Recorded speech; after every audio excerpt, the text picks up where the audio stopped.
Welcome to Earth, 66 million years ago. Something big is about to happen. Can you hear it coming? Well, there we have it, the asteroid that killed the dinosaurs. One of the most well-known and impactful extinction events. And even though it looks quite dramatic and severe, it is by far not the biggest extinction event Earth had to endure. If you want to see that one, the worst extinction event, we have to go back in time even further. 251 million years back, to be specific. I welcome you to the Great Dying, the worst extinction event that has ever happened, with 90% of all biodiversity on Earth getting wiped out in only 60,000 years. And let me tell you, this one can teach us so much about the world you and I live in right now.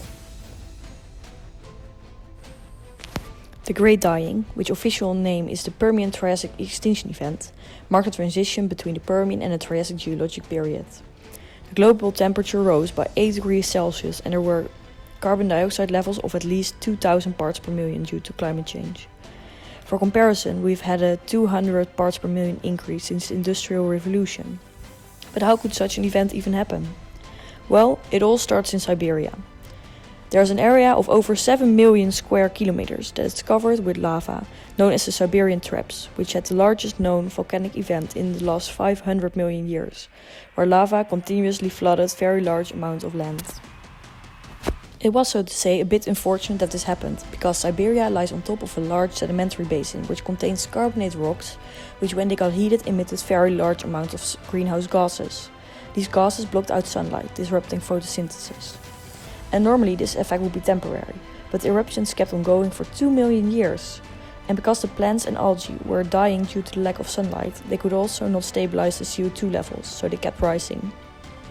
This caused oceans to take up more CO2, causing ocean acidification, which in turn led to the dissolution of calcium carbonate, which are the shells and skeletons of marine life. The warming from greenhouse gases also reduces the solubility of oxygen in seawater. So the ocean now suffered from anoxia too, which is severe oxygen deficiency, causing marine organisms that weren't affected yet to be literally suffocated. In addition, hydrogen sulfide was produced by sulfate-reducing bacteria, which thrives in these circumstances. Because hydrogen sulfide reacts with ozone, the ozone layer weakened, exposing the light that had still survived to fatal amounts of UV radiation.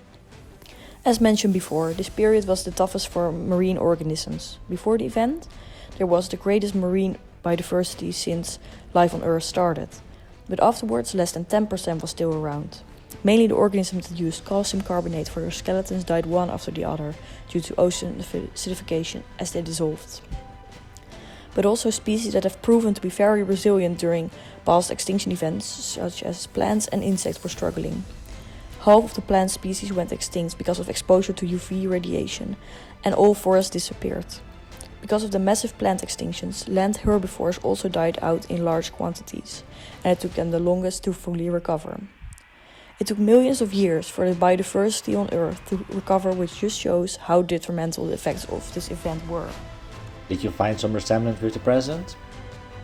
Well, I sure did. The Permian-Triassic Extinction Event was the largest extinction event yet, and it teaches us that global warming and increasing CO2 concentrations can have detrimental and cascading effects. The Great Dying had carbon dioxide levels of 2,000 parts per million for 60,000 years. Compared to today, those levels might seem unreachably high, but we have already had an increase of over 200 parts per million in only 270 years. And we have already initiated some similar positive feedback loops, continuing the CO2 input into the atmosphere. So we have created our own extinction vortex, and with every minute passing, it will get harder and harder to escape it. If we don't learn from the past, another Great Dying will creep up on the horizon. And life on Earth may survive. However, humanity may not.